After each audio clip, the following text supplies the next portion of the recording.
Mike, no, we'll go back to Vanessa, where we will look at how the Trump regime continues to stir things up in Yemen. Yeah, Trump is saber-rattling all over West Asia and, of course, with Iran, but particularly in Yemen. So this is what he put out a couple of days ago. The Iran-backed Houthi terrorists have been decimated by the relentless strikes over the past 2 weeks. Many of their fighters and leaders are no longer with us. We hit them day and night, harder and harder. Their capabilities that threaten shipping in the region are rapidly being destroyed. Our attacks will continue until they are no longer a threat to freedom of navigation. Quite extraordinary that this is how he's framed it. The choice for the Houthis is clear: stop shooting at US ships and we will stop shooting at you. Otherwise, we have only just begun, and the real pain is yet to come for both the Houthis and their sponsors in Iran. So the usual belligerent hubris there from Trump. He then also has posted on X about a telephone call with President el-Sisi of Egypt, which he says went very well. We discussed numerous topics, among which was the tremendous military progress. I'll underline that we have made against the ship-destroying Houthis in Yemen. Also discussed was Gaza and possible solutions, military preparedness, etc. Now, of course, we know that Trump has been putting pressure on both Egypt and Jordan to basically take in enforced Gazan refugees, while the genocide by Israel is being ramped up since. Of course, Trump has provided them with the bombs that were actually frozen under the Biden administration.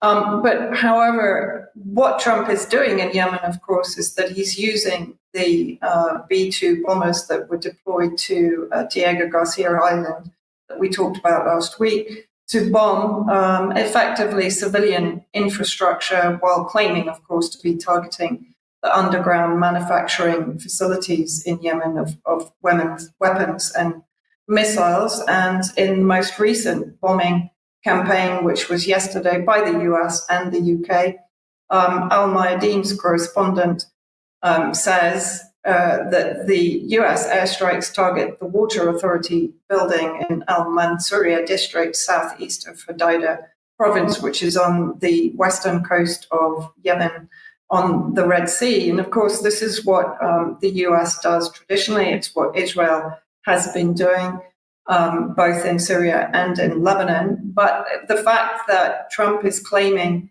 overwhelming force is bringing him victory against Yemen is effectively being contradicted by the reports being put out by both partisan media with the resistance and by the Yemeni military spokespeople. So first of all, the Yemeni armed forces have claimed to have targeted US carrier E-2 AEW aircraft, which is their early warning airborne aircraft, which provides them with critical intelligence on potential threats to the USS Truman, and provides them with essential surveillance and tracking. Now, that plane is deemed to have been damaged beyond repair by the Yemeni military.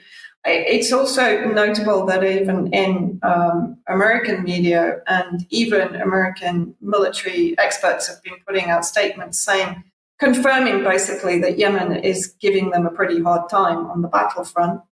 And more recently, Yemeni forces engaged in 3 battles with the US Navy. This is another statement by General Yahya Sari, who said that Yemeni attacks against US Navy vessels will continue to escalate progressively.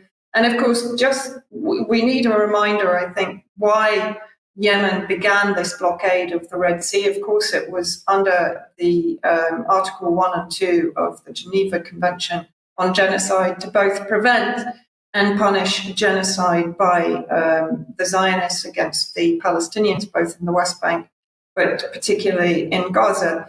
And just to give an example of how that is ongoing, in the last few days, Palestinian paramedics shot by the IOF had their hands tied. So mass graves have effectively been found with Palestinian paramedics shot in the head or executed and then buried in mass graves.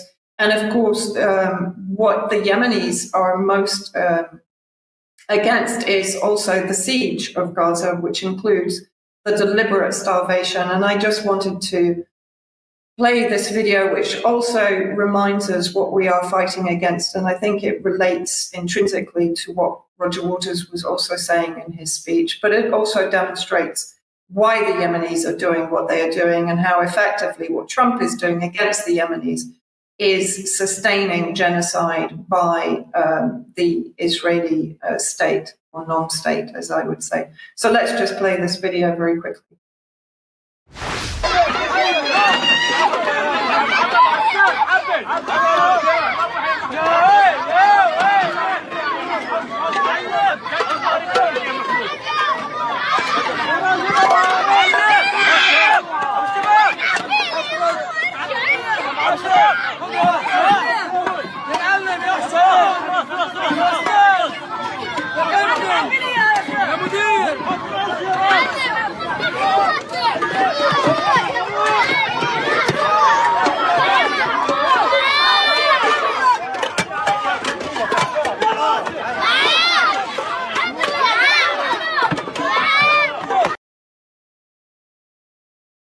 So this is effectively what Trump is defending with his mass deployment to Diego Garcia and his bombardment of Yemen. As you say, sustaining genocide. Vanessa, thank you very much. Where we are going to look at what's going on in Lebanon. Yeah, Israel yet again violating the ceasefire and the UN resolution 1701 by bombing north of the Litani River. This is from Hala Jabba on X. Israel bombed Beirut again. This was yesterday at 4 a.m. Twice in 1 week at 4 a.m. while people slept and there was no warning. Warplanes struck a building in the southern suburbs, no warning and no justification. 3 people, including a woman. I think that's now 4 people. I think 1 person succumbed to their wounds. Were killed, 7 others were injured. Once again, Israel brazenly violates UN Resolution 1701 because impunity is the only rule it follows. So let's have a look at the first attack that she's talking about. This warning was actually put out by the Zionist military, basically an urgent warning. This was in the middle of the day on Monday.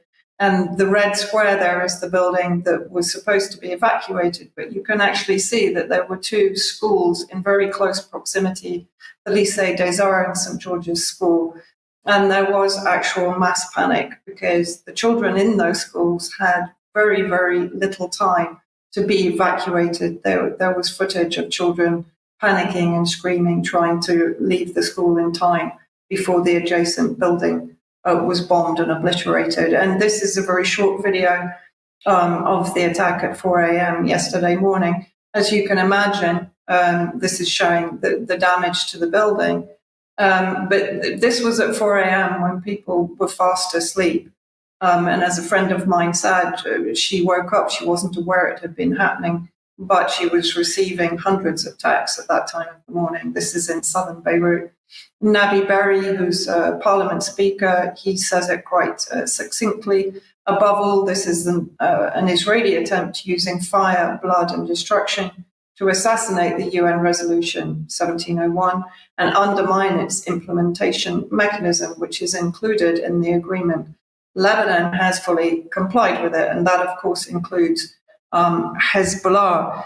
And I think what's also particularly interesting, in addition to Israel effectively bombing Lebanon with impunity, satellite images, which have actually been released by the New York Times of all media outlets, reveal a growing network of Israeli outposts in both Lebanon and Syria. And if we have a look at one of the photos in the NYT article, you can see the extent to which Israel is effectively digging into southern Syrian territory and also into southern Lebanese territory.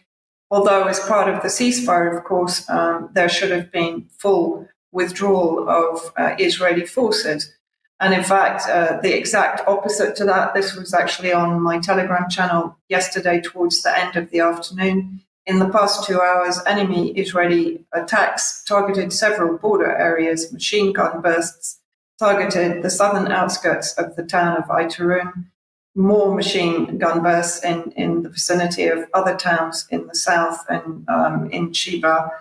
And then basically, along with the machine gun sweeping operations, with the sounds of Israeli tanks moving into southern Lebanon. So this is in direct violation of the ceasefire, of course. And then on top of that, let's just have a look at this section from the article in the NYT, which shows very clearly the red circle is the area that I've just been talking about, where Israeli tanks are basically coming into Lebanese territory.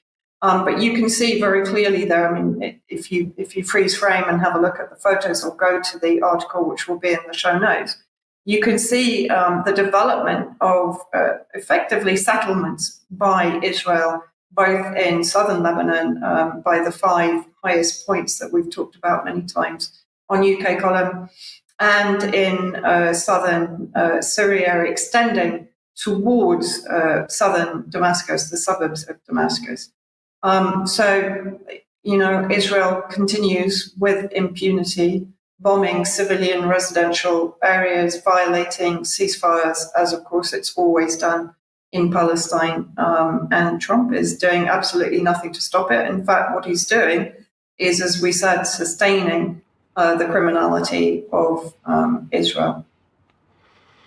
Indeed, yeah. Unfortunately, very consistent in the way that they conduct themselves, at least the Trump regime and indeed the state of Israel. Unfortunately, not time to go into that further now, but we definitely will in extra, so that we'll have to close the programme out there. But please remember the Catherine Austin Fitz interview from yesterday, and indeed to look forward to the Carl Schwartz interview going out at 1 o'clock tomorrow. Also, may I encourage you to go ahead and buy that live stream ticket for the Cheltenham event on Saturday, this Saturday. And again, to reiterate, you don't need to watch it at the time, but you will have access to it thereafter.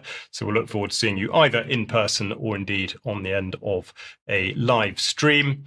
So it just remains for me to thank Mike very much for being here in the studio with me, and Vanessa and Sandy for joining by live link, and indeed John Kiriakou for joining from Iceland.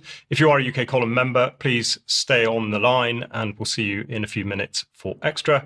Otherwise, the news will resume on Friday at 1 o'clock. See you then. Thank you very much. Bye-bye.